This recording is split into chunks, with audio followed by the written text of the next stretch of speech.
access here. Oh, hey, can you toss me a pin? Hello, everyone. Oh, get excited. Hello, everybody. I'm excited for today. Today I talked to a very special guest, Miss Michelle Akrami.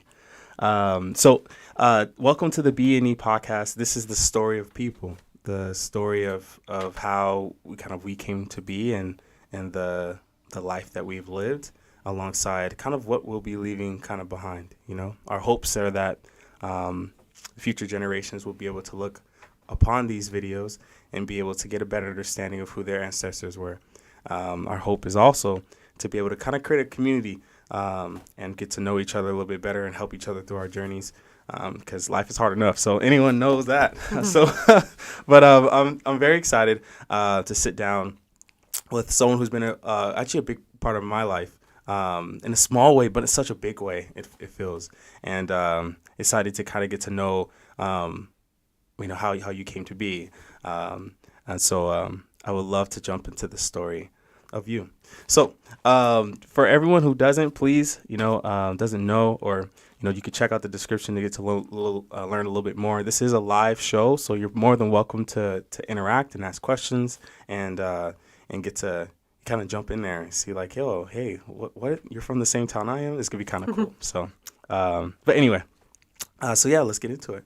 So where does it all begin, Miss Akrami? I always called you that. I think for me, it's always a weird thing in me, but yeah, where does it start? Where does it come? Where does your kind of life start and begin?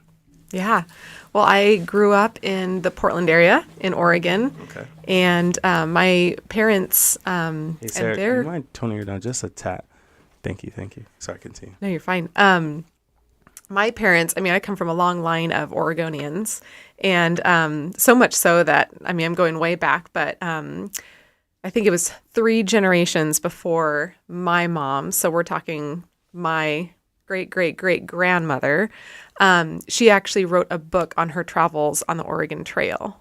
And so that was a fun discovery many years ago in our family's heritage. And I grew up in the Portland area, loved it. It's raining today, so I feel right at home. I heard it rains a lot out there specifically, and especially in Portland. It does, but I do need to give a little shout out to Portland. It gets a bad rap because of Seattle. Yeah. Seattle's the one where it's like 3/4 out of the year it's raining. Portland area, yes, there's a lot of rain, but it's not as bad, like personally speaking. No, I respect it. Sarah's from Washington, so okay, she's always talking about like, I miss the rain. She loves this weather. This is like home, Yes. I guess that's cool to kind of see. Maybe today was Oregon heard you calling. It was like, hey, we're gonna bring the weather to you. You're talking about us today. So you were talking about your great grandmother. Do you get to remember them at all? Are you able to be that close?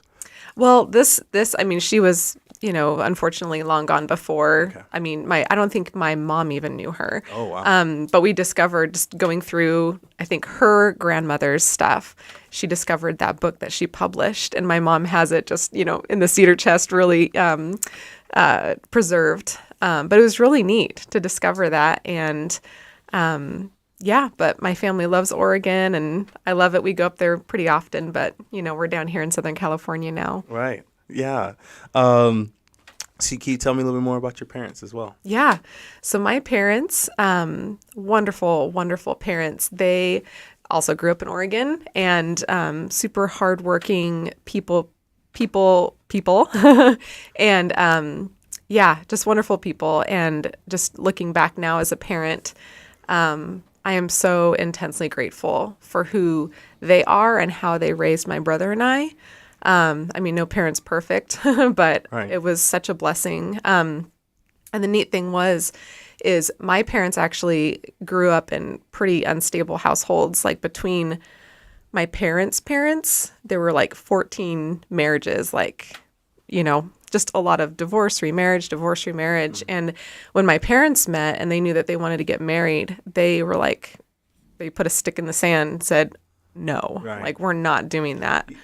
I think you have to kind of appreciate the kind of the trials of someone. Yes. So that you don't reap the, how does someone say it? You don't want to repeat the history of like, kind of your past. So it's kind of cool for you that your family was, especially your parents, were able to recognize like, whoa, we don't want to go through the same thing that they went through. Let's see how we can make that better.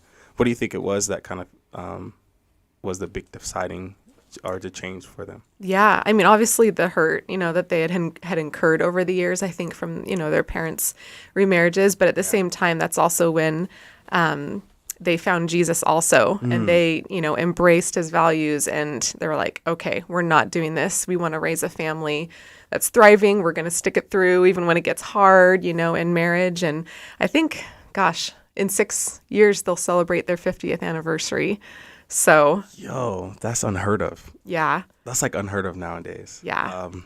It feels like it's very easy to kind of just separate, especially kind of the way the world is now. Totally. It's cool that faith is kind of what brought them to continue and pushing forward and stuff like, that's not really talked about as well.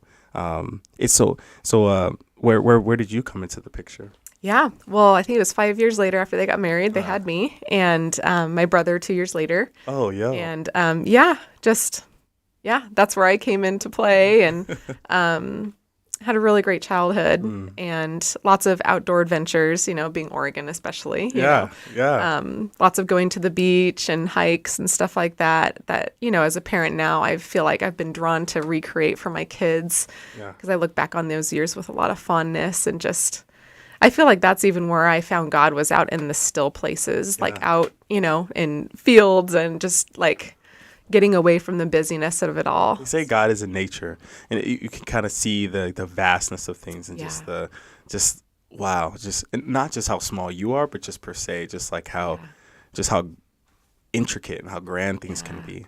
I've personally never been to Oregon, but I imagine a childhood out there is pretty fun. How's the people? Did you have like any really cool childhood friends that you clicked with really well? Yeah, I did.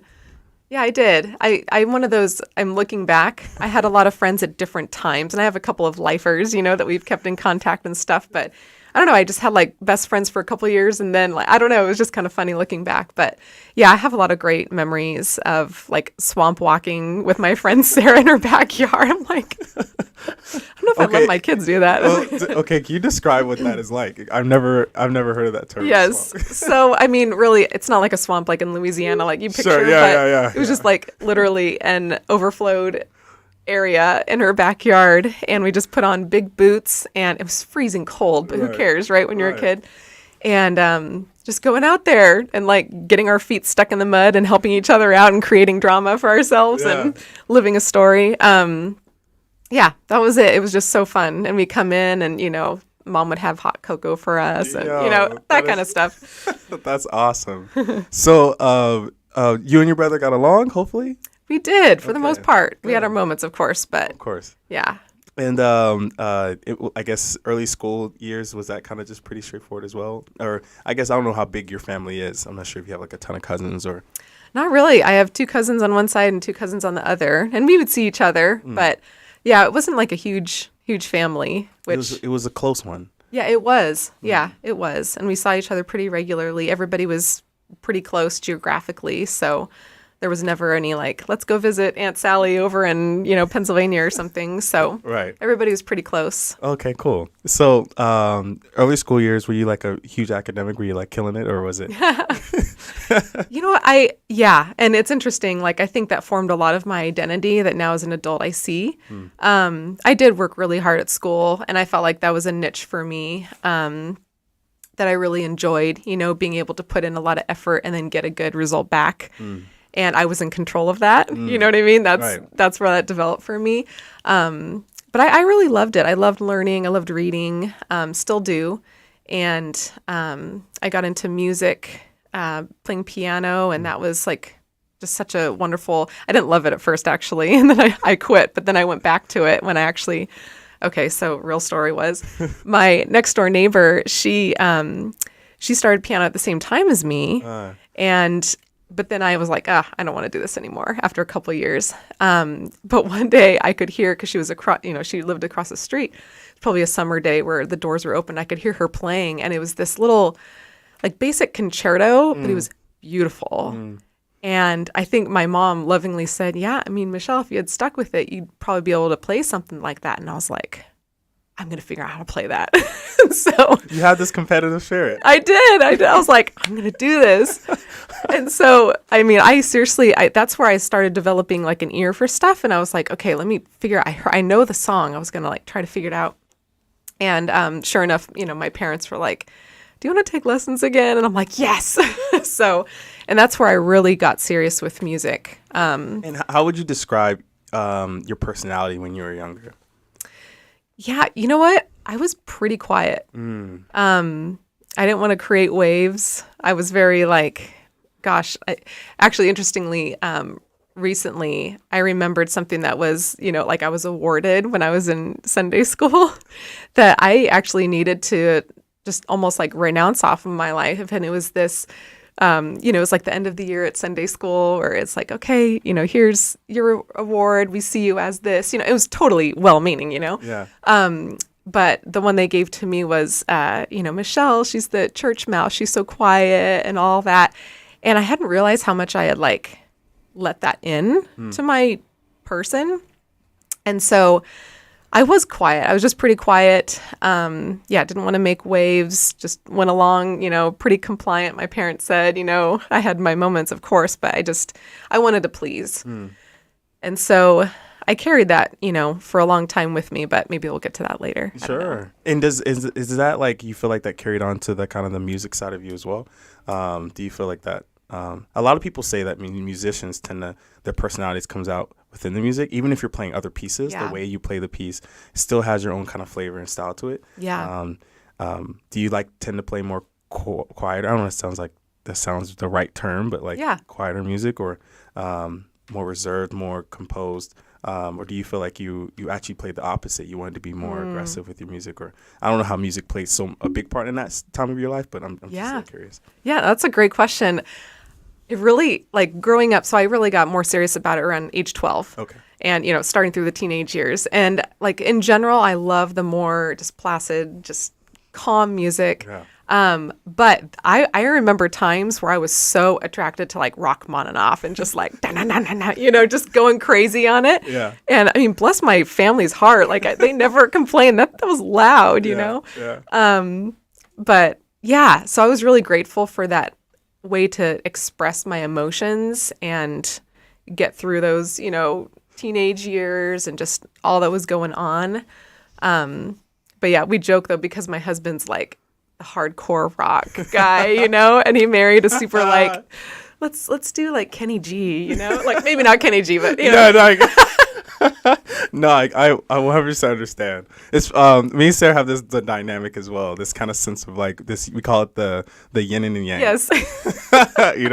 I'm like complete opposite, but it's cool. Sometimes it fits the mold a little bit, right? Yes. Totally. And so we're kind of in the kind of teenage years, right? Mm-hmm. And obviously school is a big important part for you at this time, and obviously your studies. But you mentioned that you do have like friends you slightly interact with. You also mentioned that like, music is something that you do as well. Oregon doesn't really seem like this place where you're interacting with a lot of people versus you're interacting with the environment, the world, the space of like kind of being there. And faith is a big part of it as well. Yeah. It seems like you don't have so much going on, but how was it? Were you able to like talk to people about this? I don't know if you're, do you have, it seems like your family let you be as open as possible at this time, that you didn't have to like, be scared of who you were type of thing.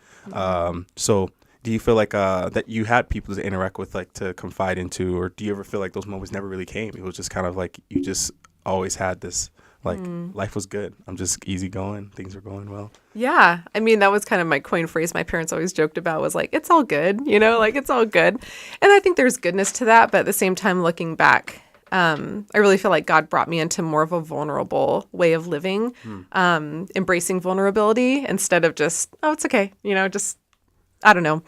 And so, yeah. Teenage years, I think a really influential part of my teenage years was youth group, church youth group. I had a really great group of friends that I think helped keep me, quote unquote, on the straight and narrow as far as like navigating all those teenage years and stuff like that. Took a couple of mission trips down to Mexico that were really, really formative, to me to experience just a different culture, but just different experience. And I'm really grateful for that.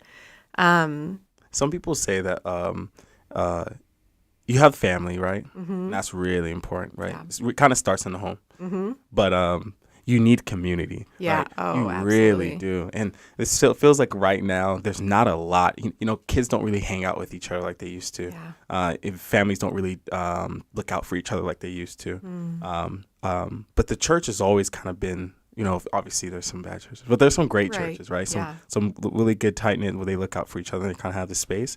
Do you know how many people were in your church at the time? Was it small? Was it a pretty big church? Was it kind of like average size? I think average size for our area in Oregon. I mean, probably maybe 300 total, but the kids, like the youth group, I think we had a good core group of like 50 kids. Oh, wow. Okay. So it was pretty great. Yeah. A lot of people just kind of, that's cool. That's really interesting. So then, how long were you part of that youth group? All the way through high school, so 9th through 12th grade. So that's where that really was, and would you go quite often, it seems, or just Sunday service type of?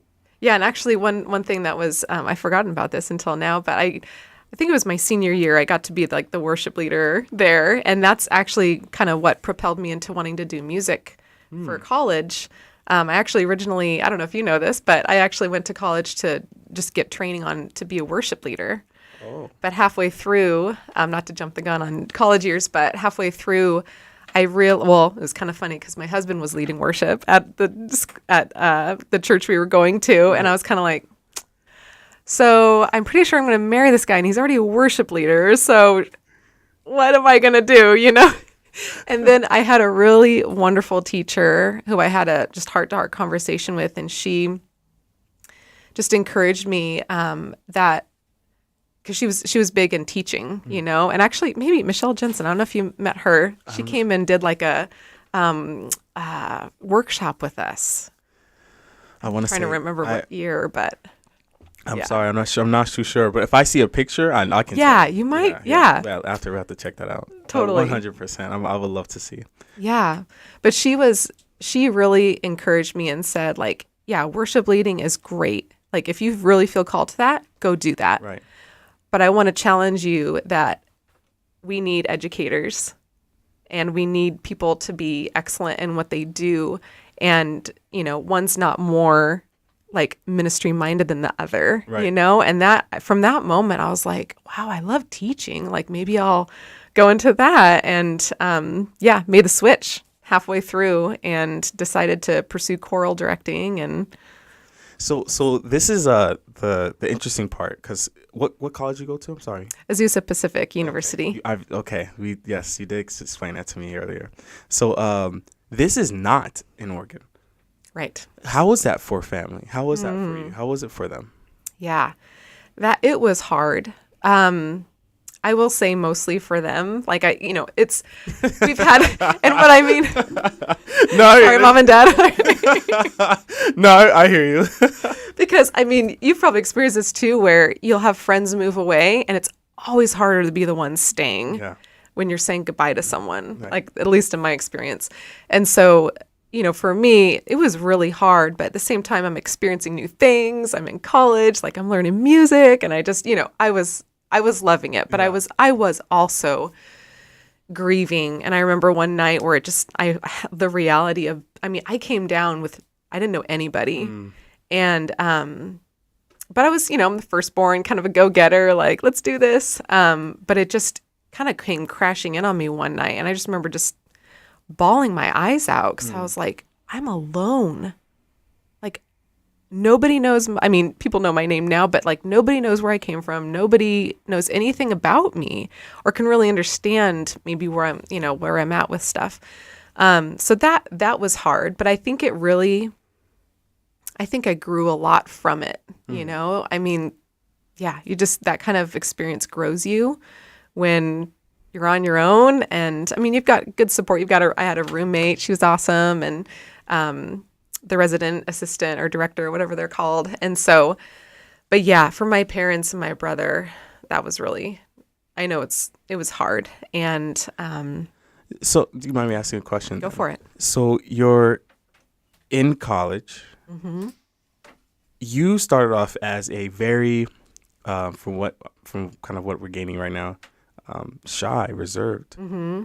and you go to a whole different state by yourself. How do you get out of what's put? But you said you were excited too. It wasn't like were you kind of like entering it as I'm coming to this place and I want to be different than who I am, or is I'm coming to this place and I'm going to show people who I really am? Like what was the because being from shy reserved to a whole new place and then starting something that seems like a that's a dynamic, right? But maybe I'm misunderstanding the shy and reserved part. But what do you think kind of was how was your personality? I imagine it just doesn't overnight change, but like how do you feel like your college years, who you were and what your identity was starting to become? Yeah, great question. Yeah, I don't think I didn't leave because I wanted to prove anything or, just be on my own. I really came because Azusa Pacific had a great, and still does, have a great music program. And the year before college, our yearbook staff in high school came down to do like a conference, but also went to Disneyland. And that was the time I was starting to think about colleges and stuff. And I was just like, I like it down here. This is pretty awesome. I love the palm trees. I love all the things. Maybe there's a college around here. Like that's literally what I was thinking. And so, and thankfully my parents were all for it. They were great in that way also, where they released me. They never said, are you sure? Like, I think they were really healthy about that. But yeah, I think I definitely grew in confidence during those years. Towards the last couple of years, I needed to start, making more money. And I remember, oh my gosh, working 3 jobs my senior year. And I mean, I got mono eventually because I just overwhelmed myself. But I think, and also performing a lot with choirs, that helped a lot. And I mean, gosh, being a teacher, I think that's where God really just started giving me opportunities. Like my first ever teaching experience was at the church across the street, and it was called King's Kids. It was for 3rd through 6th grade, and it was like twice a week for an hour. I had 10 kids. Oof. And running around circles. Like, but they were great. Yeah. Like seriously. And I mean, I look back, I'm like, wow, I didn't do that right. I didn't do that right, but they were so great. And they learned a lot. We had fun. And, so I think seeing those opportunities to grow and taking them, Was your relationship with opportunities? Was it seems like you when something, piano, okay, let's try it. You see another opportunity to try it again. Okay, let's do it again. Yeah. Right. Church group back in school. back in when you were in Oregon. It's like, there's an opportunity to be a part of this, right? I have the opportunity to become the leader of your church, your youth group, right? Yeah. Right? Youth leader in your final senior year of high school. Yeah, I'll take it, right? It doesn't seem like you're one to, maybe I'm wrong here, but to kind of just like, nah, I'm not going to do that. I don't want to, like, there's no fear, right? Yeah. It's like, what kind of got over the fear, like to continue pushing forward and that's really, really cool to see someone just in a whole new environment, new world, and different environments over your lifetime or up to this point, right? And to just not be like, obviously you might be slightly scared, but just to persevere, just keep pushing. Yeah. What was the... It's a great question. And I don't know if that's one I've really thought through all the way, but the thing that comes to mind is like, I feel like my parents gave me a really solid foundation where I didn't feel like I had to hustle to prove who I was to them, And so I just... Not that I felt like I could just do whatever, you put your mind to or whatever, but I think they gave me enough opportunities to build some competence in some stuff. And so I was like, okay. And I think even today, like I love self-starting things and, starting this Bible study or this group or whatever. But I'm okay not being totally great at it quite yet because I assume that I'm going to have some things to learn. I think being a constant learner is important. My husband's been huge in this, where he's always talking about like failing forward. It's like failure is part of the journey, you know? And early on, it would just cripple me, honestly, sometimes, especially when it's personal, not in more like when I was leading a group. I didn't feel it because I felt like there was this energy where we're all together and we're doing this together. But on my side, I would be hard on myself if I wasn't getting something right, you know? But that's something I had to learn, that failure is part of the journey. And that's something we're trying to always tell our kids, like, it's okay. Like, it's going to be frustrating sometimes and you're going to fail. And that's how you learn. But you're also kind of in the same light, stating that like you have high standards, like in a way, like you go to one of the best schools for music, right? And it seems like you're always kind of pushing yourself to try to do more, working 3 jobs. Like you're not many people are kind of built that way, you know. A lot of people tend to, I want to say a lot, but some people, right, tend to kind of blame the others to why their situation is what it is. But it feels like you kind of took life into your own hands and try your best to do with what you had. And is that kind of why, how does you mentioned your husband? I think this is the time you met him, around this time. Okay. College. And what was kind of his personality, like matching your kind of like go-getter, self-starter, let's get it, you know? Did he feel like it balanced out pretty well? Yeah. In that aspect, definitely. I mean, that's him to a T too, you know? Yeah, he loves self-starting things. Oh, okay, cool. So you match there. Yeah, we did. It's funny. I've never really connected that specifically, but we definitely have an ear open for those kind of things. We're like, oh yeah, let's do this, you know? Yeah. So yeah.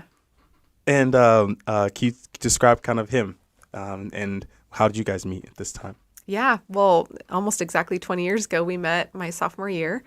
And through mutual friends, which I couldn't believe. I mean, you know, when you're hanging out with your roommates every day, you kind of know everybody. But I didn't know him. And so when they, you know, just introduced us, both of us were just kind of like, cool, you know? And then we just ran into each other and like between classes and just, you know, just talking and stuff. I think I was late to one of my classes, which I never did. And I was like, uh-oh. You're like, look, I like this conversation. I know, right? Let's sit here for a second. Totally. What year was this? That was 2002. Oh, okay.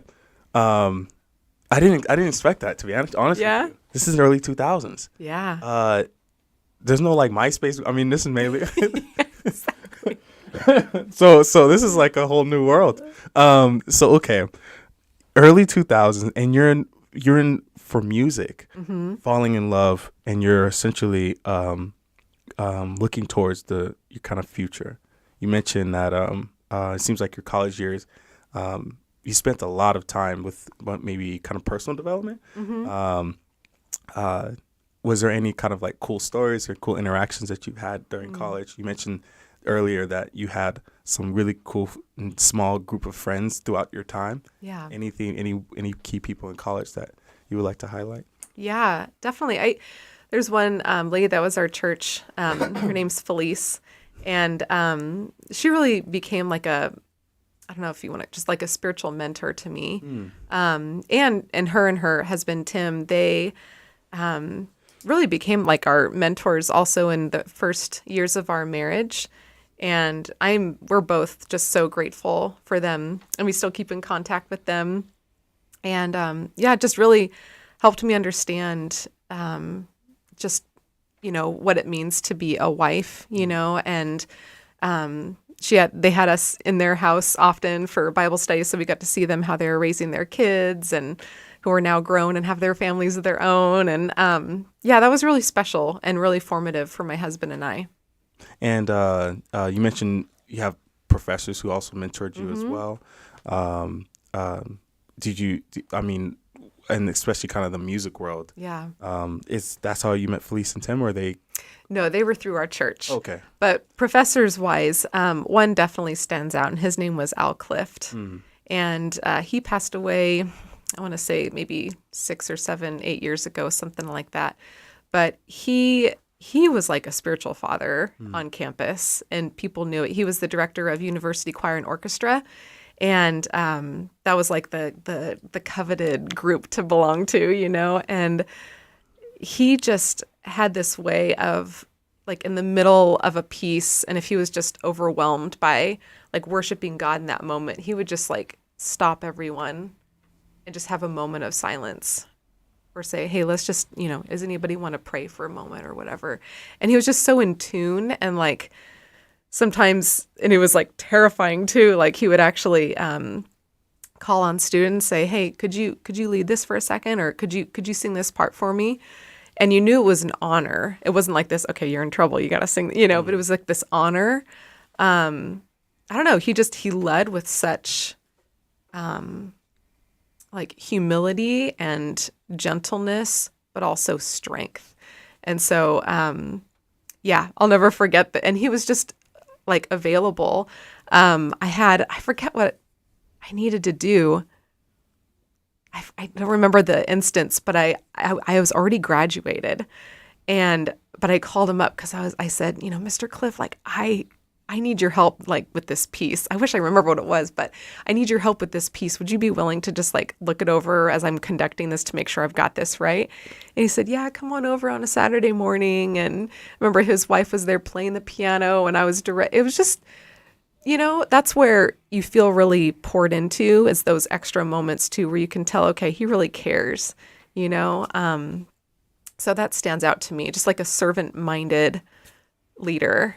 You had a lot of this when doing these interviews. I've talking to a few people, and one of the things that kind of really stands out, which is new, is that not fairly new, but it's really new because it's consistently from the time from now. I mean, it's pretty much almost, it seems like the entire story is that it's a very spiritual journey. Like it feels like a lot of times we talk about things, right? Or we talk about things that are not as important, superficial in a way, right? But it seems like a lot of the people you had around you were very like, we call IQ, EQ, and I call something like SQ, like they're spiritual type of like they're you mentioned in tune, and the amount of mentorship that you had, and the amount of people that you were able to interact with who kept you on the right path. It's easy, and I mean especially in Oregon and places in California, to just kind of slip into this, the darkness per se, we can say, and for lack of a better term.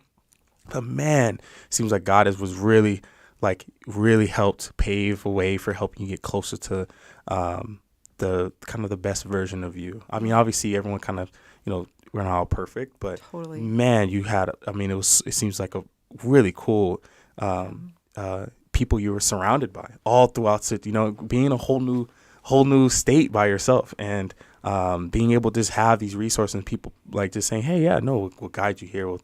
It's really cool to hear, So I'm curious about that. Yeah. What type of people do you keep in your circle? Learning from, your childhood, kind of now you mentioned that, hey, you graduated college and you still had these people you can interact with. How did you kind of like keep the right click? Was it just making sure that you were attending church, and that was making sure you had those connections and you stayed close to close to the fire? What was it that helped you have such great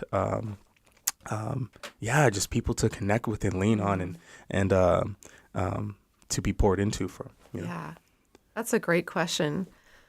I mean, for one, I am so deeply grateful, and I hope through this, I'm not painting a picture that, my life has just been so, you know what I mean? Like there's been so many ups and downs and stuff. But I think through that, I've always been, when I see someone living like a wise life, or just like has, an on fire relationship with God, I'm drawn to them, and I always love to ask them questions and like get to know them. I don't know. And I think there's like a verse in scripture that says, he who walks with the wise will be wise. I might be paraphrasing that a little bit, but I think there's something to that. Like if you're wanting to grow, like surround yourself, seek out, pray for those people that can be in your life to to keep you accountable, to cheer you on, to say the hard things like, hey, I see this in your life.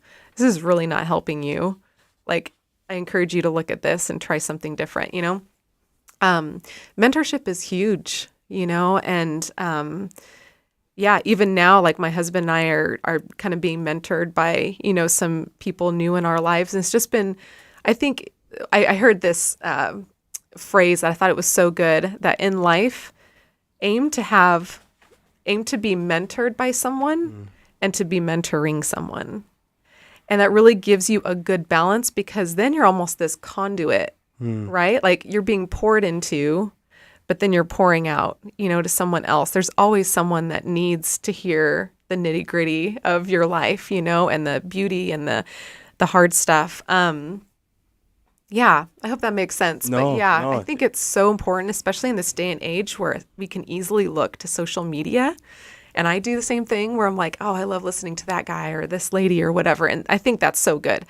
But those people in the flesh that you can see and they know you, you know, like to be known and to be cheered on, poured into, I think that there's such a need for that. Yeah, no, I would 100% agree. So I call this chapter 2. Okay. Kind of finished chapter 1. But now we're kind of moving on to chapter 2.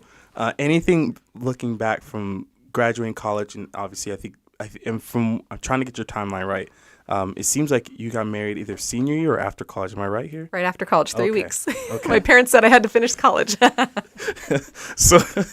So anything looking back on that part of your life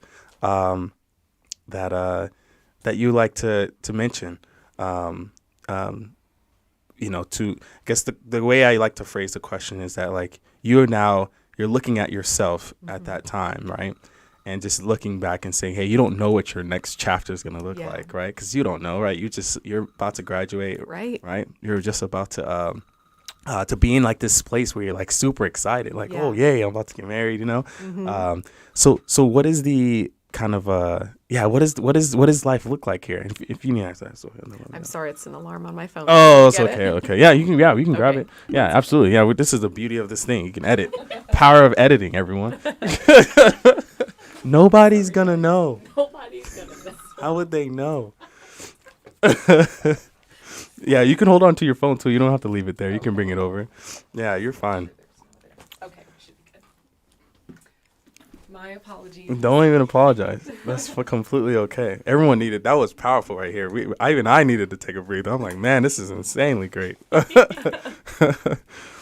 can you give me a little bit more of like what that kind of side, what would it be like, man, this is where you're at, kind of where your mindset's at, and then even now, like how do you look upon that part of your life, and how do you feel about that? Yeah. I think it was a big foundation, you know, just a really big foundation. My parents really poured into my brother and I, and they're big prayer warriors too, which I think is a huge part of it. So yeah, I think I look back and I just see it as a foundation, you know? Yeah. Good. So, got married, super excited. And we kind of didn't really go deep into your relationship with your spouse.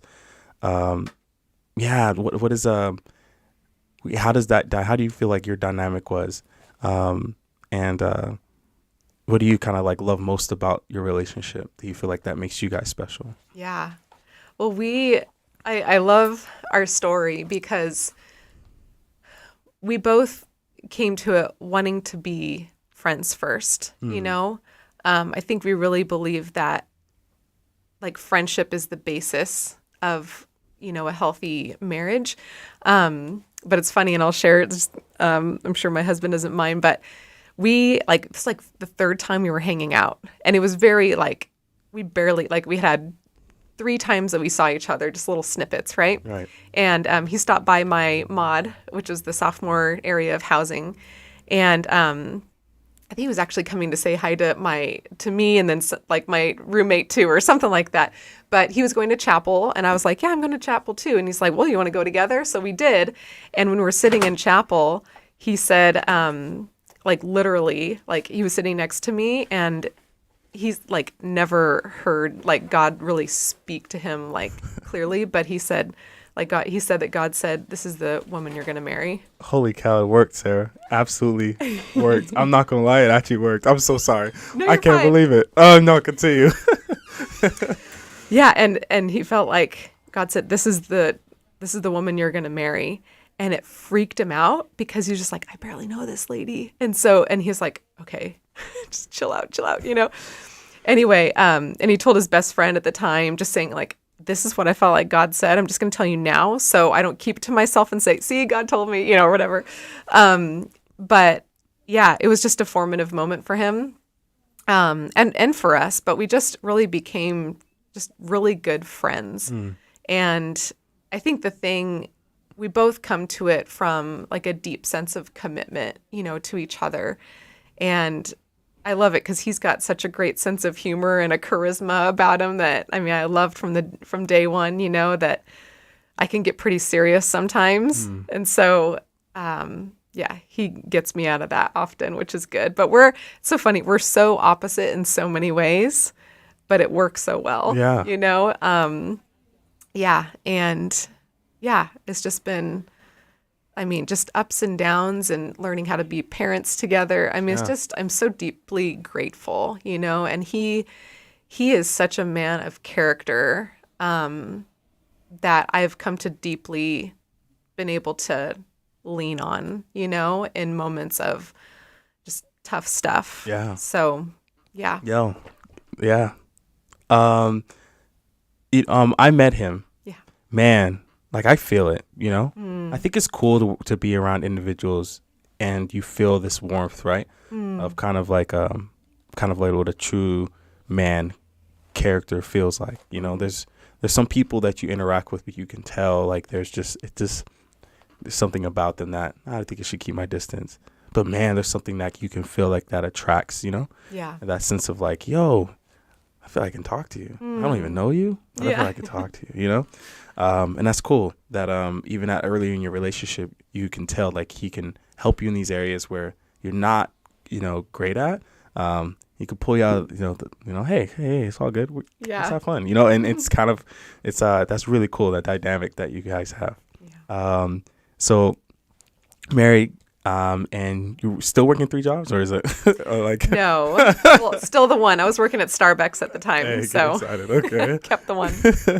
And now you're trying to go after your career. So can you, kind of go into that a little bit? And I imagine that now that you've graduated, you visited home, right? Or I don't know if. Yeah, many times woven throughout. We would go back to Oregon All and right, stuff. good. Yeah.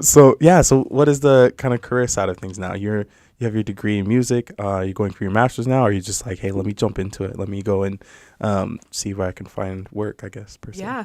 Well, I graduated and then I decided I want to get my teaching credential. Oh, okay. My single subject in music teaching credential. So while I was doing that, though, I got to teach third grade at a small Christian school in Laverne, and I loved it.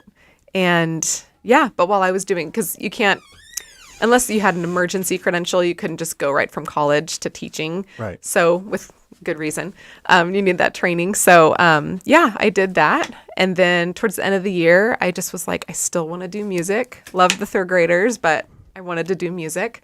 And so, yeah, applied for some jobs. And I remember at Awanda, like 3 weeks before school, or maybe it was 4, 3 or 4, it was close, just opened up. Like, I guess the next person that was in line had to leave or something like that. It was very quick. And so it opened up position and I applied for it and I was thrilled. I got the position and this is where our paths crossed. Yo, this is my favorite part. The rest of the story don't matter. Husband, college. No, this part is a special part. Everyone should tune in. So I didn't realize it was just by chance that you got it. Yeah. I didn't realize. Wow. And how I imagine how long after did you get your teacher's credentials that you were able to do that, or was it still during? I got it. So the credential is a year-long program. At least it was, when I was doing that. And so I had it, and Yeah. So 2 months later. Whoa, what a timing. I know. Wow, that is awesome. Okay, so Etowanda, Laverne is not this close distance. Am I right here? Or Yeah, not too far. Maybe like 20 minutes from here. okay, so Yeah. it's not terrible difference in change. And are you still living near Azusa, or did you already move? Yeah, we were in Glendora at the time. Okay, and so now you're. I mean, I don't know if this is like the dream job, right? But you want to be in teaching. Did you always see yourself as a kind of like the high school music, or do you see yourself more like? I mean, even this time, High School Musical just came out. This was like a huge. This is like the epitome of kind of the situation. Because that's what you said, 2000. I'm like, wait, oh my gosh, 2000. So yeah, so yeah, how was it? How you said you were excited? So is this what you were aiming for? Did you see yourself more in college music, or kind of what was your mentality before entering that? Yeah, I mean, it was completely my dream Okay. at this point. You know, I loved teaching because I had done some elementary Right. choir, I mean, I just didn't feel old enough or even qualified enough to do any college, even though I loved, just that level. And so, yeah, I was like, high school, let's do this. And yeah, I loved that. I mean, you guys, we did some really great like songs. Insane songs. Yeah. Yeah. That are like seriously college level. Looking back, I'm like, wow, I really like pushed those kids. No, I mean like, man, I might see if I could try edit some videos into this. I'm really going to try. But one of the things I think was really special was that you start, and how from 2 months after was it like how much prep time did you have before school? I think it was like 3 weeks. So do you have did the old teacher have anything to leave you, like Nothing. so you had to create your own? Okay, so you're now and it's just pure excitement, it's just pure just like let's do it, let's get after this. I mean, it was so much. I remember I lost like 15 pounds that first year of teaching. You're just like grinding. And It was. And how many classes did you have to year to start? 5 or 6. It was like That's a full. Yeah, full. But I mean, thankfully, like some of the surrounding teachers were so great in leading me through. Like Don Jaramillo, he helped me. Like Gail Serdan, she's they Gail. really took me under their wing, saying, "Okay, this is kind of what's been done. Take it, how you want to do it, But yeah, there was nothing left behind. I mean, I had the California State Standards that I had to teach, Right. But yeah, I mean, that was the beauty of it, though, is like I got to choose the music that would meet the standards and, reach you kids. And yeah, but there was a lot of learning. I mean, everybody talks about that first year of teaching it's just going to be brutal because you're learning so much as a leader, as a man, like a manager of a, physical space in a classroom. And You're talking about freshmen, sophomores, seniors. Like you're talking about all of them. Like I mean, there's so many, and the different personalities you have to interact with as well. Luckily, again, you said, I know the kind of music department is really close niche, right? Yeah. You have the jazz, and you have like kind of the band, and you kind of have obviously the scale, and so you have this kind of tight knit group. Yeah. But even then, right? Like you're still having to interact with. I know that big thing in music, right? You go to other schools. Yeah. So was that already planned? Was it something you already knew about? It's like, okay, we're going to be going over to Fontana High to do like a competition there, like, or was it one of those things you had to coordinate and do on your own? Yeah, well, district wise, when we had like district festivals and stuff like that, we would meet all of us district choir teachers quarterly, maybe something like that, and we'd go over all that. But as far as like Disneyland, I know you did that. Yeah, that was all. Like I worked with the lady who would coordinate with me and do like get all the tickets and stuff. But like it was a lot of me starting that, approaching that. You got suits, like choir dress. I'm like, how if 3 weeks prep time, figure out how are you like you're like building the train racks to train the railroad tracks as the train is moving, and And man, was it you done it with elegance? Like every time I attended her class and as a freshman, and this had to be I think your first or second year. I think it was. Because the total amount of time you're at Wonder was how long? 3 years. 3 years. Okay, so it had to have been your second year. Yeah. So second year, and I mean your first year you mentioned like yo you had to go, but from what I've when I've kind of when I interacted with you the first time, the way you were. Man, it was just like a perfect storm. It felt like, you know. Would you kind of feel like it was the same? It's just kind of like, or obviously, I mean, it's a storm, right? But do you feel like, man, it just kind of entered the timing of everything and just entered the flow and at the right moment? Like, how do you feel about that? Because now it's all coming together. All of your schooling, all of the working on piano back when you were a child, prepping and, you know, that not going well, but you're like, no, I'm going to persevere and going to college and continue trying to persevere. And then working in 3 different children's choirs. And like, you're getting it to this moment of your dream and you hit it. Yeah. And it just feels like, you know, does it, I don't know if my mind is the same way as it felt for you, but do you feel like your experience at that time was like, was what you would hope for? Is, you know, absolutely. Okay. I mean, I loved it. Like I as a teacher too, like I literally was, you know, teaching, I don't know, I would be there at 7 to sometimes 5. So 10 hours, you know, 10 hours a day. Then I'd come home and I'd be going over the scores of the music and maybe correcting. I mean, it was my whole life in a lot of ways, you know? But I loved it. I just seriously loved it. I loved pouring into, you know, the students and just having music every day. It was awesome. But I will say for anyone that's like, wow, that sounds so amazing. I struggled with doubting myself all the way throughout.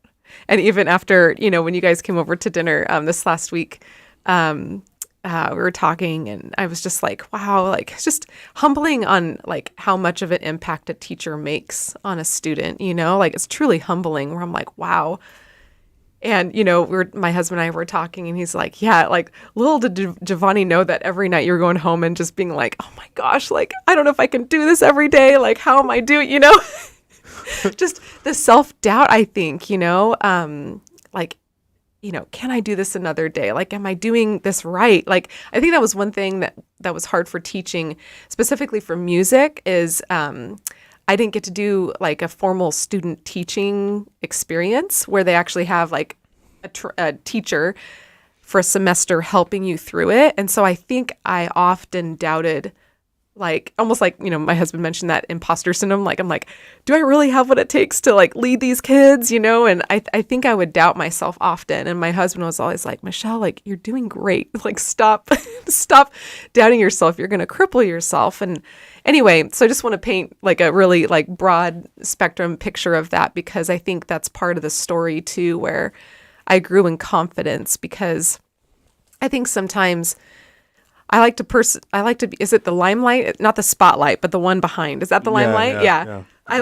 That's my sweet spot, you know? I don't really like being like in the spotlight, which is great because you guys were in the spotlight. It worked out. Your back's to us. You're like, good luck, guys. Exactly. All right, ready? Let's go. Oh, you know what I mean? I mean, you in your second year, you hit some accolades, right? I mean, I think you hit number 2, like almost. I think we got second, and like how old were you?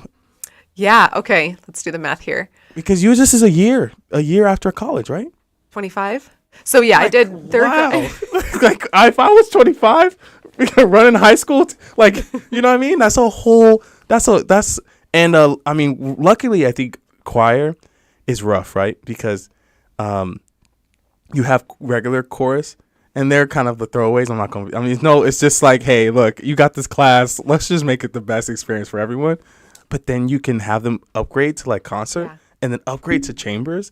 And then as they get there, you start seeing like, wait, you guys are serious. Like, yeah. And how was that realization as well? And I'm sorry I'm sitting here for a second because this is more kind of, I have these own personal questions here.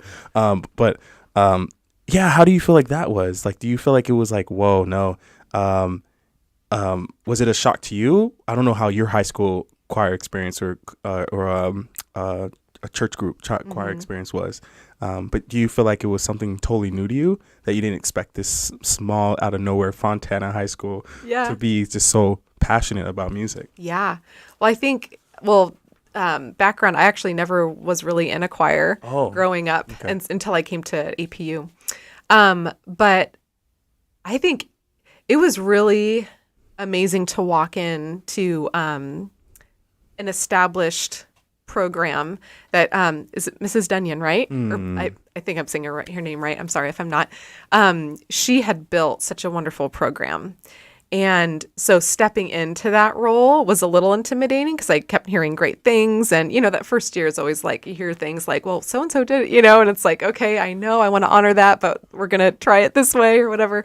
But stepping into that was pretty amazing. And I think a lot of it was cultivating a culture, of just honoring those students that were really going for it. I think that was the difference with, concert and chamber choir. And it was like, for you, it was such a privilege to see, kids like there was a huge handful that went from chorus to concert choir or even directly, to chambers or whatever. And it was just neat to see some of the light bulbs go on like, oh, I can sing. And actually, this is cool, Right. So, yeah, it was really neat.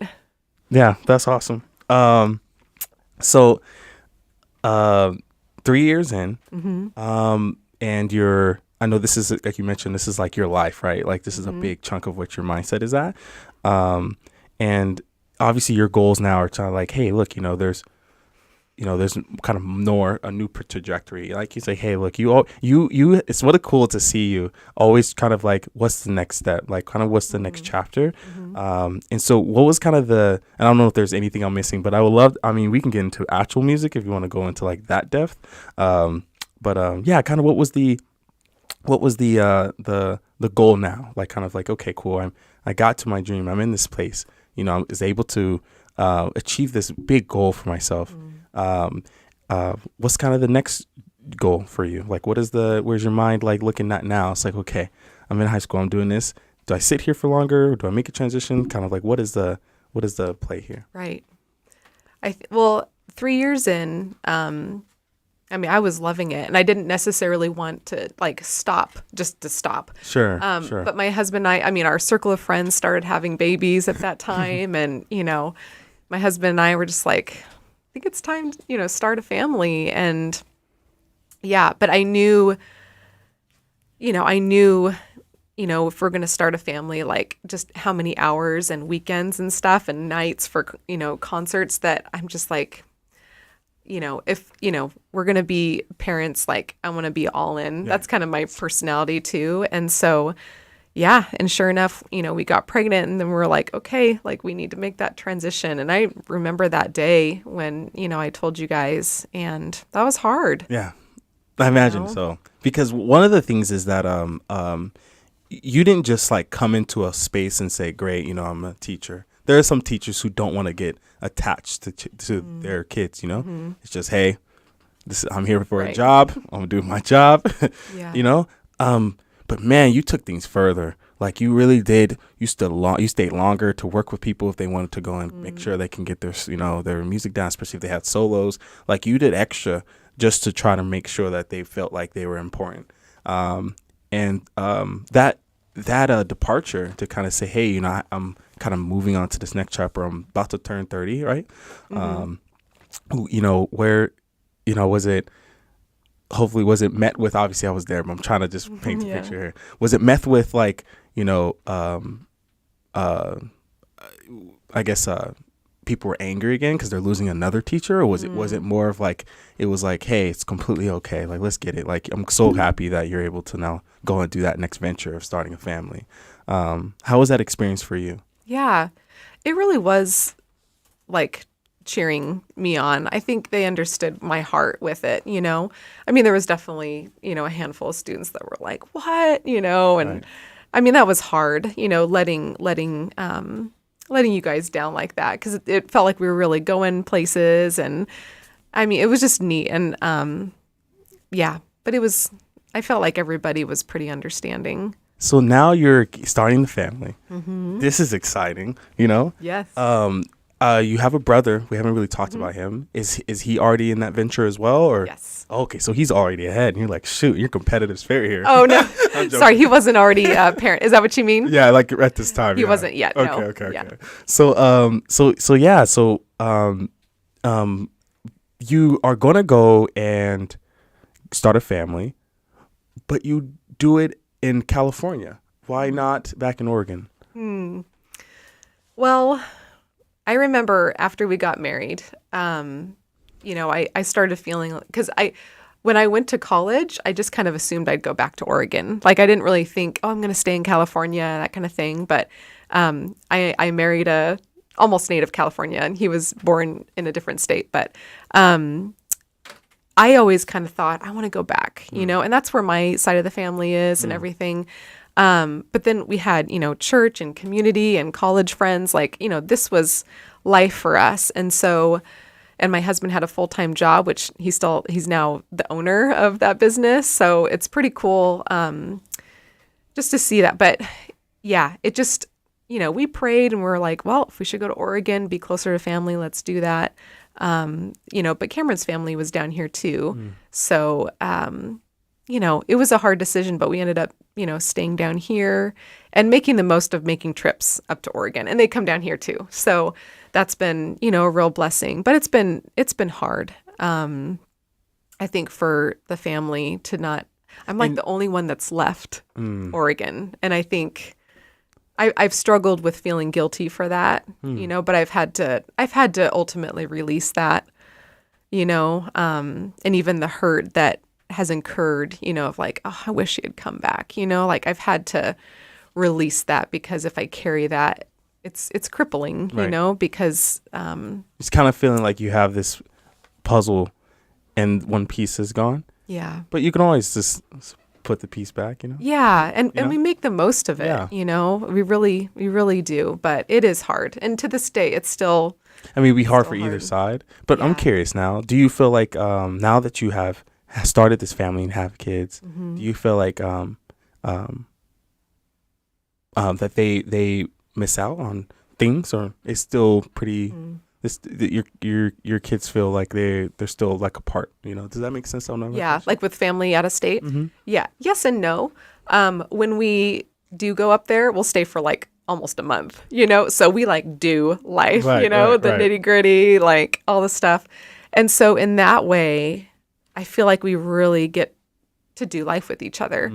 But it's the ballet recital or the piano recital. It's like, the little things that out-of-state family isn't able to be there for. Sure. That's hard, I think. Or, I wish I could just go, shopping with my mom today. You know what I mean? Things like that. Sure. But I feel like we make the best out of when we're together, and make it a priority. So. And you kind of, you go all in when you do things, right? Yeah.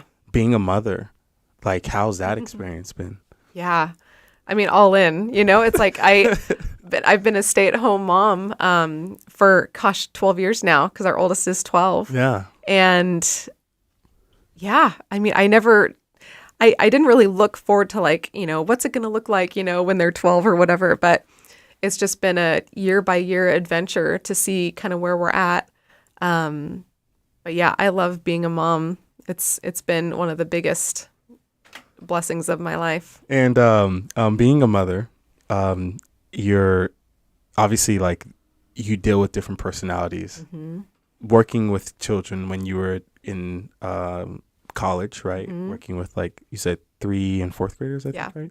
And then also going to Laverne and working with those students, right? And then also going to us in high school. Do you feel like that really, not only did you feel like you learned 2 things? One, how to teach and do music, but also how to kind of do child development in the well. Yeah. Do you feel like that helped you for this kind of like mother kind of role that you play now? Definitely. And it's funny because we homeschool our kids now. Okay. So, I mean, we did from the beginning, and we just take each year as it is. We just say, okay, what's the need of each kid? And so it's a real blessing that, all of the training I received to be a teacher, like I'm able to use and pour into my kids. And not that you need that. I don't believe, like every homeschool mom needs that training at all, but it's been a blessing, I think, for my kids to be able to bless them with that, education that I received. I mean, I've been around them, and even for like an hour, it's like just how well behaved, just how much energy they have, just how happy they are. Like sincerely, like just the respect they have. It's just but you obviously they're kids. I mean, we're kids, right? So you can't really like, oh my God, they're not 25 years old. Okay, but the reality is that for their age, like, oh my gosh, well spoken. The way they treat others and treat people. They even with me when I interact with them, they shook my hand, like they give me a hug. Like you just you wouldn't even know that they're homeschooled. Like in a way, a lot of times people talk about homeschoolers, they don't have that social interaction. I think this is why that sense of community, when I think we go back to church, I think that kind of environment really helps that social interaction for them as well. But I think just you and just the way you develop and how you get them going and the way your husband handles when things get rough and just like, man, you guys make a really good team. Like in terms of like the full dynamic of things, do you feel like that last 12 years have obviously not everything goes to plan, but per se has, man, looking back on that, do you feel like, man, this has actually worked out really, really well? Yeah. I was thinking of that the other day where I'm like, wow, like it's just, I mean, everything, I don't want to say makes sense, but you see just amazing things in hindsight, when you're in the midst of it, it's just like, what is going on, But like our family, we have 3 biological kids and 2 adopted that we adopted from foster care who are sisters. And that dynamic has been such like a blessing in our family. And it's come from just some hard stuff. I mean, in general, walking into the foster care system and having to just,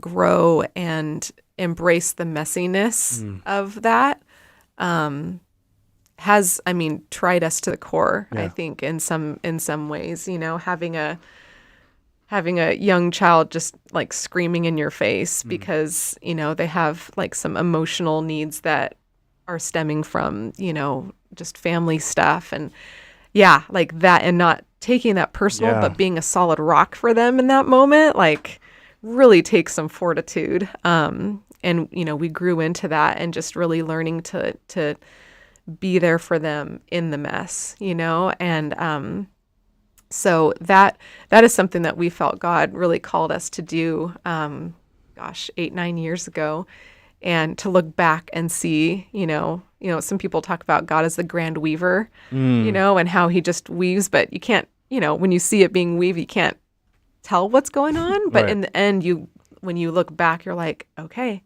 like I see why he did that, So that's, I don't know if I answered your question. No, you answered it perfectly. Went off. No, absolutely. So I like to ask 2 different dynamics during this time. I think I had a gentleman on, and one of the things he likes to mention is like kind of 3 chapters, right? One, when you become a woman, it feels like that transition from coming to here in this whole new environment, new world, you kind of entered into yourself. The second is when you become married, right? And the third is when you become a mother. Like the 3 trifecta kind of clicks together. And, the dynamic between the last 12 years, you have now 5 beautiful children, and, your marriage has lasted, especially in this kind of world, COVID and everything that's going on, people, economic, just the world, the way the world is. It feels like you guys had, and then again, another scenario, and I'm not trying to like, this is just, I'm just trying to speak kind of the reality of things, you're not as close to your side of the family as well. But you do have his. And do you feel like that, being in this environment, putting yourself into this place, right? Having the way the world has gone. I mentioned earlier, like how you felt like every day just kind of prepared you for this moment, right? Do you regret anything? Do you look back at anything and say, man, I wish I did this different? Do I wish I changed this? Or like, swing into the deep questions, hopefully a little bit too hard, you know? Or do you kind of feel like, man, I'm actually really happy it went the way it did. Actually, I wouldn't change too much. Yeah, honestly, I wouldn't change a thing, which is really an amazing thing to feel, you know? I mean, there's nothing major, you know? Like, I'll look back, I'm like, oh, I probably, you know, that Starbucks job, maybe I wouldn't have taken it, you know what I mean? Or whatever. So nothing major. Yeah. Good. So, second chapter of your life. And I know I don't want to skip 12 years, you know, I think that's a big aspect of things. And I think each of your kids, I would love to dive into like kind of the personalities of them, because I think that's another cool dynamic as well. But that's up to you. I don't know if you want to go into like kind of the way their character is and how you kind of have seen them change over time and the dynamic of raising children, because I think that is something that's that can't be understated. The mother side of raising children is very different from the father, especially when father's kind of away and they have to go handle work and they have like their own practice. Your practice is them. It's a very interesting world, you know? I don't know if you want to dive into that or if that's so can you give me an understanding of kind of like what did each kind of do to you, you know, what have you seen the going through motherhood? How you know, I mean, obviously, you can't just like, I mean, well, maybe, I don't know if you're perfect, but but if you enter and you might say, hey, don't do this, and then realize like, hey, you might be wrong about something. How do you, what has been that journey like for you, going from, this is not just someone else's kid that you're mentoring, this is your own, right? Like, what is that dynamic have been from a mother's aspect? Yeah. Oh my goodness, it's humbling. So I'll start from the beginning. So I took my like performance driven, like results driven, you know, like with, you know, my job at Etowanda, like I put in this effort, I'll get this back. Or, you know, I put in this effort for a paper, I get an A, you know. You can't do that in parenting. It's not a 1-for-1. It's not. And I entered motherhood like that, where I was just like, okay, like I'm going to be the organic, the like, you know, on it, you know, mom. And it didn't take too long for me to discover that my wonderful kids were just going to kind of blow up that idea in a very good way. Yeah. Because parenting is absolutely a journey of almost reparenting yourself if you let it. Because I think, and even in this culture, if I can say, we often view kids as a distraction to something else, or, you know, we become that martyr mom. You know, maybe seen all those Instagrams where it's like, oh, you know, and dude, I get it. You know what I mean? I've been there so many times where I'm like, oh my gosh. But children are a blessing. And I really believe that, like, the way that God's designed the world, like, children will refine you if you let it, in such a good way. Like, I am not the same person that I was 12 years ago. I've learned patience in deeper ways. I've learned strength in different ways. I'm just a different person. But I think you have to allow yourself to let it teach you, you know, because it'd be easy to just butt up against it, like, oh, this is hard. This is, oh, gosh, you know, like the diaper changes, the everything. But like, I don't know. I could say a lot of different things. My mind's going all different places, but no, I think there's a lot to it, you know? Yeah, there is. I think there's so many dynamics about this, is that this is not a 8-hour shift thing. Yeah. 24/7. Yeah. 365 like adventure. And there's two people trying to decide how to what route you want to go. And one Yeah. person's like, I think we should go this route. The other person's like, this route. How did your marriage just like come to a final decision? Like, Yeah. because sometimes you don't really have time. Yeah. So like you can't sit there for 3 years like waiting to make a decision, right? Like, Yeah. so how does that work between you two, coming to decisions on what to do and how to move forward? And I know faith is a big aspect to you. So I'm curious on how the three kind of come to that final. Yeah. I mean, we definitely like live our lives based on the word of God. And I mean, we believe that it is true, and especially Proverbs, there's a lot of great stuff in there about raising kids, right? But for decisions, like we communicate a lot. And if there's any issues going on with the kid or whatever, like we'll bring it together and often pray about it. But also, like if my husband is feeling a certain way about it, like I will, I trust, because he's the one that's answerable to the Lord. And so I'm like, okay, like here's my 2 cents. But honoring him in that way and saying, hey, like you're the leader, like I'm, we're equal, but we have different roles. Sure. And so, there's been a lot of freedom in that. I haven't always done it perfectly. Sure. Where I've tried to be, this is what we're doing, or whatever. And I mean, he like, and I want to clarify because I know this could be loaded, but like he values my voice so much, and I mean, being home with the kids, like I have a good like temperature, I guess you could say, on like how everybody's doing, what's going on with this or whatever. But that strength of character that he has, I've really come to rely on more. So That's awesome. And now that you're not just obviously your parents, but that means you upgrade. I mean, your parents upgrade as well. They're our grandparents. And you're mentioning the way that they raised you. Do you kind of take a lot from the way you were raised to raise them? Or do you kind of feel like you want to do things differently from the initial aspect? You mentioned earlier that like you were very shy and reserved and it's okay. Everything will be okay.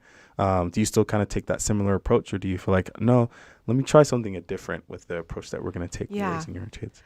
I would say so much I took from how my parents raised us. Right. But I will say there's been a lot more of us having to adapt for our adopted girls. Because, any kid that's in foster care has suffered some trauma. Sure. And so there's that kind of forces us to approach things a little differently sometimes. And so we've had to adapt some parenting, strategies for them. But I think it's been good, to add to that, more of like the emotional, what do they call it?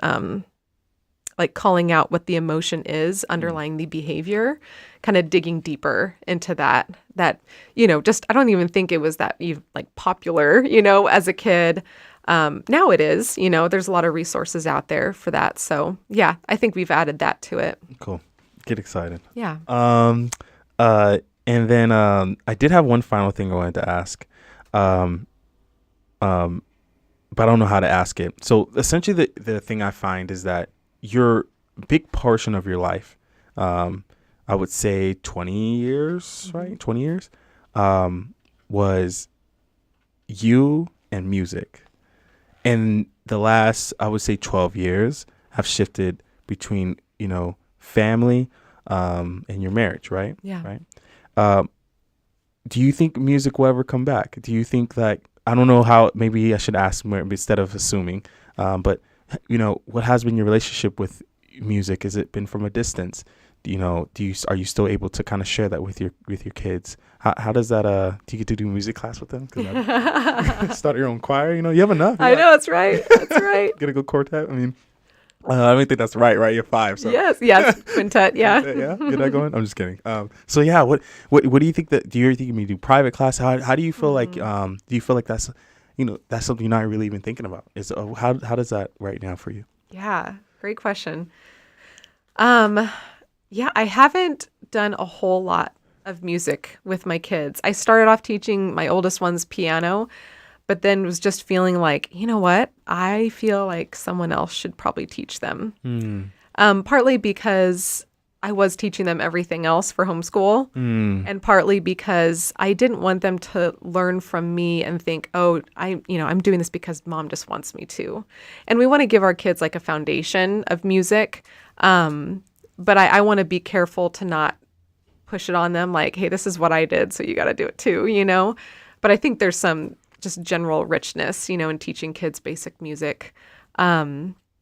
But yeah, I honestly haven't taught them too much. Like I've taught them solfege and, all that stuff. So it's been fun, but nothing like formal, like, okay, kids, this is music time, which is funny because, maybe it's the age. Yeah, sure. I loved what I did, but I loved the like choir, yeah. like just all the voices, soprano, alto, tenor, bass, all that. So I think maybe that's why, but I don't know. As far as music goes, so I continued to play on our church's worship team up until like we got our third kiddo, and then it was just getting really hard to be a part of that. And I just didn't really get back into that. My husband did continue to lead worship at our church for, I think, 20 years or whatever it was. But yeah, it's funny. Like music still speaks to me so much. But it feels like life is just full with a lot of other things that I haven't pursued it as much. Every now and then I'll sit down at the piano and play Charlie Brown for the kids, or, a little sonata, and it's fun, but nothing formal right now. And I honestly don't foresee music playing a big part in the next chapter, which is weird for me to say. I used to love writing songs before college. And I've tried picking it up here and there, but I just, for some reason, that creative energy is just not there right now. And maybe it's because I'm using it in different ways. I don't know. No, I think someone told me that it's kind of in the fourth wind. They say, your third wind, right? Like you tend to, that's when you want to see the fruits of your labor, right? You plant the seeds, right? Mm-hmm. So now you're just kind of tending them, making sure that they sprout well. Yeah. But once they get to a point where they're bearing some fruit, you then start thinking about, well, now your guys are big and doing your thing, and so then you're just kind of like, what am I gonna do? Mm-hmm. And then I think that fourth one to come, and you're just like, well, I guess I might go back to what I used to do, and then that's how you kind of rekindle those passions. But I think that it's really, really cool. Someone tells me that in any time to get something, you do have to give, right? You can't get without giving. Just seeing and hearing what you have gained in your life, man, it's just awesome, right? But also, it's a little sad, right? The things you have to give, right? You have to get, you have to give to get what you get. But I think that's the kind of what you've already kind of explained. You can't see it why it's being woven this way as it's being woven. Yeah. But he's like, you put your faith in God. It seems like a lot of your story is like it will work its way out. Yeah. And man, I mean, like if it doesn't make sense at the moment, right? Yeah. But if it just keeps going, and then all of a sudden it's just like, man, I'm so it's hard in the moment. It's hard, right? Mm-hmm. Looking back at it, it's like, okay, I get it. Oh wait, well, yeah, that helped me out to where I'm at now. Totally. Now the future, what does that look like? What's the dream? What are you fighting for? What do you kind of want out of life? What's the what's the goal for yourself or for your life? Totally. Well, I think the last 12 years of my life have, there was that foundation piece that I just recently named that you're asking about, like, growing up and then college. And then like these 12 years, I feel like have been so formative in, I think, forming deeper character, deeper understanding in who God was, being okay with questioning things and really wrestling with some deep truths, and the times where God feels silent. Like, what do you do in those moments? Do you just throw in the towel and say, forget this? I mean, I've had moments where I've just been like, what in the world, But every single time, like, he comes through. And I think really understanding his grace, because, growing up, I feel like there weren't any big things in my life that, like, were like, oh man, like that was a like horrible season, or like, I made some really, really bad choices or anything like that. And I'm grateful for that. But I think because of that, I didn't totally understand God's grace, and in being a parent, like, I mess up like often, like I'll get short or something because I'm stressed about something or whatever, and I have those moments, and I come to my kids. I think you were asking that earlier. Like, yeah, like I messed up. Will you forgive me? But anyway, it's really shown me how much of a sinner I am, I'm like, and so how much I am in need of God's grace. And that's just catapulted me into this new season, I think. I don't know the future, but I have that burning in me to teach. And I would love, as the kids are getting older, and doing their things or whatever, like the thing that I am excited about, even though it's not even totally clear, is just teaching the Word of God in some way. I don't know if that's to like moms. I don't know if that's to, churches or groups. I don't even know. But I have this burning, like this increasing desire to do something, just and to be able to share, like out of vulnerability, the hard lessons that I've learned along the way.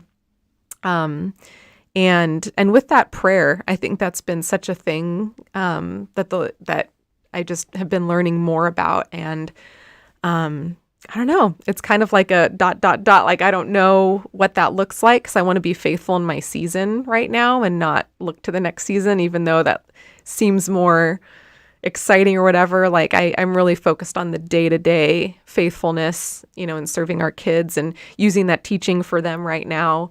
But then seeing, what happens in the future. So I feel like I'm cultivating that. Like, I really, anytime I have a chance to share or teach, like, I'm excited to do so.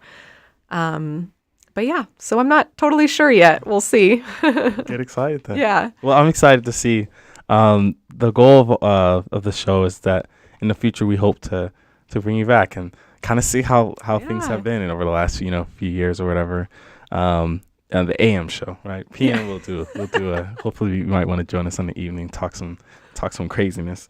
But yeah, that's been a big recapitulation of everything. Do you think we missed anything else you want to, play this video for your kids one day? Be like, hey, there's some part you missed. This is, but or do you feel like you did a good job kind of explaining everything in detail? Yeah, I feel like I got it. One thing I think I just remembered was you're asking about the different personalities of the kids and stuff. I don't think I'm funny. Like, I'll start talking about something, then I just go off on a. No, you're good. I do the same thing. So it's completely okay. I would love to learn. Yeah, I was gonna say, because I love my kids' personalities. Like, I mean, you met them. They're just more extroverted and people oriented, and it's funny because I'm actually more, on the introvert extrovert scale. I'm a little bit more on the introvert scale. Yeah. Like, what do they call it? High functioning introvert or whatever. So I definitely need that time to myself, which can be very hard. I have to get creative. But with extroverted children, except for my youngest, I think he's more introvert. I'm like, I gotcha. We're on the same team. But they've grown me, and like learning to parent kids that are just so different from me, you know, and really like partnering with them to help them, where everybody's at. Like, every kid is so different, and meeting their needs, but also just calling out who I see them becoming, I think has been a really key thing that my husband and I try to do. Just affirming that, in them. And, the times that I saw this really helpful thing online one time, it just really resonated with me, where like even misbehavior is a signal of strengths gone awry. So for example, like if a kid is really high on justice, like really cares about everybody, being treated fairly and stuff, but also has a sense of justice, like, and sees, a sister being mistreated, then totally like grabs the person that's hurt and just like, grabs, you know what I mean? It's like, okay, you over can't here. do that. You know what I mean? Yeah, I hear you. That high sense of justice is like, hey, I love that you care about the underdog in this situation. That's so awesome. But that's not how you handle that, you Right. know? And so it's that kind of thing. Like teaching to their strengths, instead of just like getting down on them, you know, for their misbehaviors or whatever. So I think awesome. that's been key, you know, to keep like a positive parenting. Any of them look like you though? Any of them kind of like that shy, like that? Any of them kind of have that personality when you were a child? Do you feel like they're kind of, man, I see it, and you know, My youngest, but it's been interesting. Like just in the last couple of months, I've seen just a new boldness in him where I'm like, I see my husband in there, you know, right? Yeah. It's funny, which is good. You know, I don't want my kids to just like follow, you know, Sure, who I sure. was or anything. I'm like, yeah, be brave, do it. Run So, it. yeah. You're brave. Clear, yeah, absolutely. I that story of growing brave, being more confident. You have to be in your own comfort zone, man. If you blowing the bubble, you're pushing it. You're pushing your boundaries, and I mean, the trail of what you. I know that's hard to see, right? Because you're really good at focusing on kind of the moment. I am a byproduct of your development. I'm a byproduct of kind of your teaching and being in I've only interacted with you for like, I think 2 years, right? So like that 2 years of instance have changed the complete direct trajectory of my life, you know? And so like, I think that it's really, really, I mean, I wonder, I won't be the only one, clearly, you know? The kids you were working with when you were back in college, the kids you were working with when you were in the leadership group, right, when you were in high school, and obviously some of the things you've done in the past, your kids now, like that, it's really kind of cool to see kind of like where your life has gone, and yeah, I think that bravery has definitely came from you. So exciting. I'm really excited thank you. Grateful to be able to kind of hear your story and get to hear a piece of you. Yeah, thanks for having me. And I just want to give a shout out to you too, like, because I was even thinking as I was getting ready this morning, I was like, wow, like just such an honor to be here, you know? I mean, seeing, you know, teaching you in choir, like, and I told you this earlier, but I'm like, you were kind of one of my favorite, I guess you could say, if I can say that. But just because you were you had like you have a charisma about you, and you had this just great manners, you know, just go at it. I remember when there was ever drama or something, you were one of the first like, hey guys, come on. You know, like you'd jump in there and you'd be a peacekeeper and a leader, you know? And so it was such a pleasure to have you in class.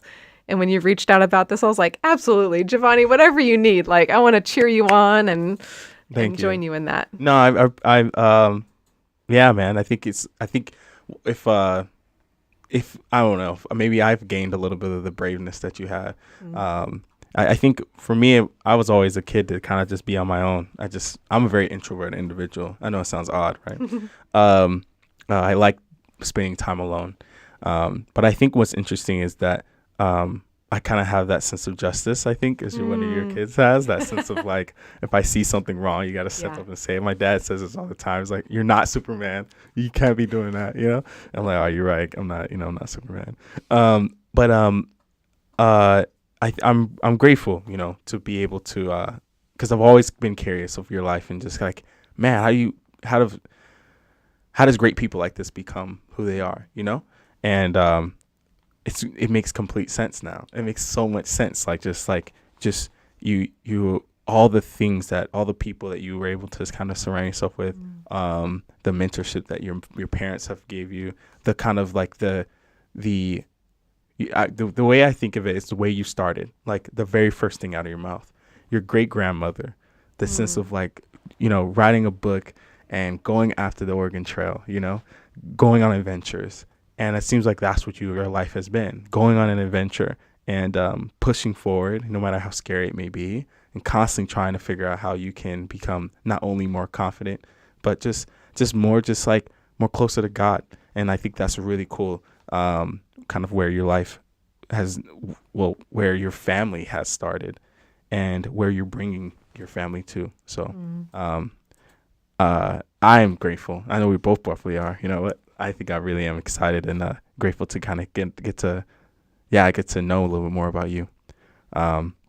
So we do have one final section. It's a pretty fast one. Sarah, me and Sarah have written down some questions for you. We call them deep questions. Okay. The idea is just to try and get a better understanding of you with like certain personality questions. So some of them may be kind of crazy. There's different levels to them, but we didn't get to order them. So they might just be all level 1 questions. Hopefully we're trying to start level 3 and then work our way up. But I'll be honest with you, I don't think we're going to, I don't think it's going to be like that. So awesome. You ready? Mm-hmm. Okay. So the first one is, what are the top 5 qualities you appreciate in a person? Okay. I write them down so you know. So you know, you're like, wait, what am I, number 3, number 4? Yeah, thank you. Honesty.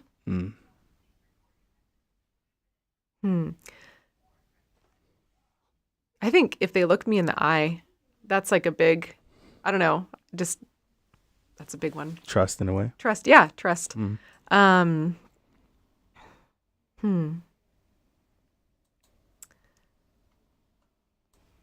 Gosh, this is such a good question. Shout outs to Sarah. She chose it. Dependability. Yeah. Oh, that's good. Is that 3? That's 3. Okay.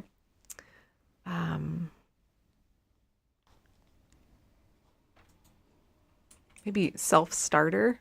Like, yeah. And I guess that would be kind of like independent or something. And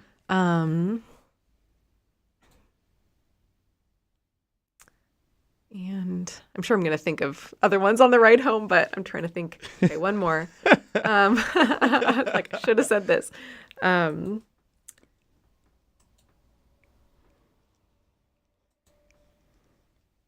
think humble too.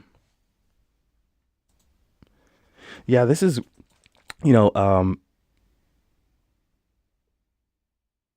honesty is really rough right now. People are, I think, even I fall into this a lot. Sarah calls me out on it all the time. She's like, why are you always making up stories? I'm like, I don't recognize that I do it sometimes, but I think you kind of value transparency now, because you don't really know if people are just doing what you think they want you to do, or they're just being true to themselves. But when I asked you that question, saying, hey, you're coming from Oregon, to California, are you trying to be someone different? Are you trying to like, hey, this is the new me? He's like, no, I'm just trying to just learn music and be around cool palm trees. Yeah. It's just like, you're just being true to yourself. I can see how that honesty will play, and I can see how trust is a big thing as well. Dependability as well. And I love the self-starting. I think that's like that kind of entrepreneurial spirit, the spirit to kind of continue trying something new. Humility. I can definitely see that as well. Awesome. I love it. Okay. If you can go anywhere at any time, what would you want to show us? Or where would it be? Clarifying question. Like on a trip somewhere in the world or in my story? Well, sorry, just to clarify. No, I think it's one of those things where like you have been, right? Okay. Like somewhere that you have been that you would want to kind of show like, hey, I wish you guys can see this. I wish you guys can be there during this. Oh, that's a great question.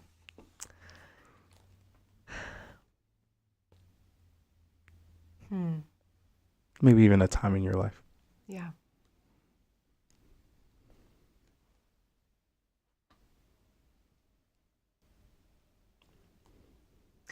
It's funny because I vacillate between like really high moments and then really low moments. And I think the times where I've felt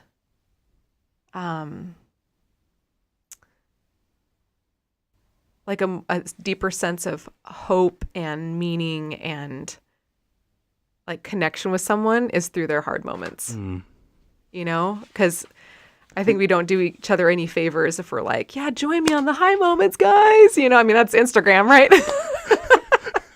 Facts. That is so true. You know? So it's almost like, from what I'm hearing, it's like the moments where you kind of got that connection with God in a way that you wish someone Yeah. could get that. Especially for like non-believers. I think that's like a big thing.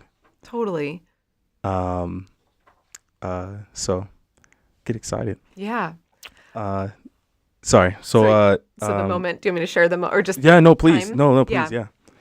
I think the time for me was really wrestling through, having one of our adopted daughters just going through a lot of just ongoing tough stuff, before we were able to adopt her. And I think, but it was personally, I'm not going to share her story. That's hers to share. But like for me, walking through that, I think really purified some like wrong thinking about God. I think purified some like rough edges in my own life, and selfishness, where it was just bringing me to the end of myself. There's this one quote, I think it's from Dallas Willard. He was a great philosopher at USC. And, but he said, do you want to know what God's address is? It's at the end of your rope. And I remember just in that season, just having so many moments of just like, because our kids were like 7, 5, 3, 2, 1 at that stage. And I mean, so many little kids, and it was awesome and it was crazy at the same time. And so, that was like a refiner's fire for me. And just like, I can't do this, like I feel like I'm drowning, in needs and emotional stuff and just lots of things, personal growth. And it was in those moments of like, I'm at the end of my rope on like physically, emotionally, spiritually, and that is truly where I feel like God met me and surrounded me with, some people that could really help me. So I would share that moment only because I want people, I don't want people to look at me and say like, oh, she's got it so together, like I used to want to be that way, like, yeah, inspire, whatever. Like, it's just at this point to me, because people just need to know that they're not alone in their struggles, and I think online culture has just created so much of like the high reels of every, and it's fun to post stuff. Sure, yeah. But I think we run the risk of creating no space for people to be able to just be real and in community with each other. So is that where the unhurried come from? You mentioned that your kids going through this kind of process, big thing they taught you was patience. Yeah. And I know you created your own personal brand. Excuse me. So if you can go into a little bit of like where your brand has came from, you're also trying to, you mentioned spread that message, Yeah. So I love what you're creating here. It's called the Unhurried Farm. And this is something that you have personally made yourself. This is like, I don't know if I'm going to pull up to the camera because we're going to do some like, I'm going to do some like food cut stuff. Oh, nice. And like get the crunch in there and get the little, get the knife going. Where does that kind of, why the name? Because it's very intentional. Why the Unhurried Farm? Yeah. And what does that kind of cooking, baking kind of mean to you? Yeah. Well, the farm part is, we have a half acre, so we don't have like a true farm. Sure. We have some chickens and we've got like a flower patch and a vegetable patch. So we've got enough to call it a farm, I think, from Southern California standards. Let's go. And I've always loved farm life, so it's kind of been like a fun thing for us. So, but yeah, the Unhurried actually came from, I think 3 or 4 years ago, reading John Mark Comer. He's a pastor up in Portland. He wrote a book called The Ruthless Elimination of Hurry. And I loved it. And I know it's resonated with a lot of people in the last years. And the whole premise of it is, our culture, and I can say especially, in Southern California, just moves at breakneck speed. There's activities and I mean, from coming from a parent's point of view, there's endless activities that I could sign my kids up for. There's this and that. And, just life can be so full. And I think for me, like I had a upbringing that was not rushed, I mean, we did lots of stuff, but I never felt hurried. But in that book, John Mark talks about like love and hurry are incompatible. And anything that we do in a hurry just never really ends well. You can see it from products that are made cheaply, like at the dollar store. Sorry, Dollar Tree, but like those are made in a hurry and they're not, and they just don't last long. Sure. Or, fast food, like that's not the greatest for us. And just lots of things that are done in a hurried manner, like hurrying my kids along, like, hey, we got to get somewhere right now. Like I'm not being loving if I'm like barking at my kids, like, get your shoes on, So that's where, we really, as a family, my husband and I were just like, yeah, like, especially as, what we've decided to do with homeschooling, we can live a more unhurried life, it feels like, I mean, we keep a schedule and it's busy, but I think busy is different than unhurried or hurry. And so, and another quote was, hurry is the great enemy of the spiritual life. We've got phones, that we wake up to and all the stuff. We can just fill our whole day just chasing after stuff, and I'm guilty of that, from time to time. I've had to put parameters and stuff. Anyway, that's, a garden also is unhurried. You can't just like hurry up the carrots, like, come on, carrots, It's such a picture of reality that things that are healthy and, like this is sourdough. It's not made with commercial yeast. It's made with sourdough, which is fresh yeast from the air. So that's how we cultivate it. It's just flour, water, and the yeast from the air. And it takes time. It took like 10 days to cultivate the starter for that. And to make this loaf of bread started at like 9 a.m. yesterday and baked at 5 p.m., and you come back to it every hour to just stretch and fold it and knead it, So it's a labor of love. But I believe that everything in life that's worth doing, it's going to embrace some type of slowness to it. Yeah. So that's kind of the vision and just. No, you can tell like there's some, like there's depth to it, and it's intentional. Yeah. I think I think there's some things in the world that you kind of people just do just because they need to do it, or they do just because it's the routine. But man, there's some like real, you have kids and you have a family and you have, obligations and stuff, but you're taking the time to really make sure that like you show by example, this is what it takes to really do something and do something to the best of its ability. I mean, it looks amazing, by the way. Oh. Yeah. And I've had it. I mean, God, it's like, it's great. That's really, really cool. I think it's really awesome that you're really taking it forward.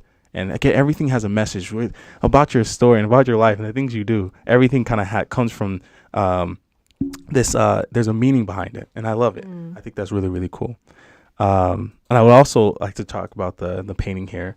So we had MKC, MSC, that we call it.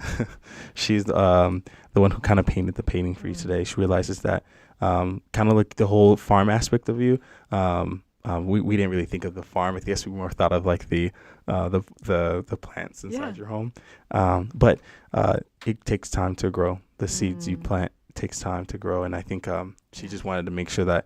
It's funny because the symbol of your brand is a plant as well.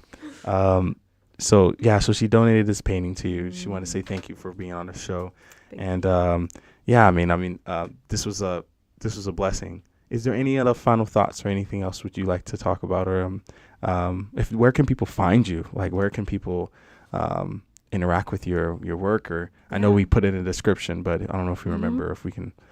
Yeah, I'm on the Unhurried Farm on Instagram that I post occasionally, and just some snippets about what's growing on the farm right now, or just lessons that I'm learning in the thick of everything, Yeah. Yeah. But I did want to, in just closing thought, I just wanted to just say what a wonderful thing you're doing, Jovonni, in like creating a place for people to share their stories. I think it's just so important and needed in this day and age where I think there's just so many unseen people that maybe like aren't just putting themselves out there on Instagram and this is who I am, but their lives are so precious and need to be heard, and I think we learn so much from each other when we're willing to put ourselves out there, Yeah. I'll admit I was kind of nervous, today. I was like, oh my gosh, I was nervous. I was like, oh man. But it's glad to know that you are as well. I mean, I think it's great things are come from that uncomfort zone. And it seems like you keep stretching it. It's like cool to see. But I'm really appreciative that you think so. And we have no real agenda here. I think it's just pretty straightforward. Yeah. We just want to share the stories of people, and the good, the bad, the ugly, the great. I think there's some beauty in that, and I'm glad you see it as well. Yeah. But Ms. Akrami, thank you so much for joining us. Oh, thank you. And for everyone who's tuned in, thank you so much. If you can, like, subscribe, and we will see you on the next one. We have another show tomorrow as well.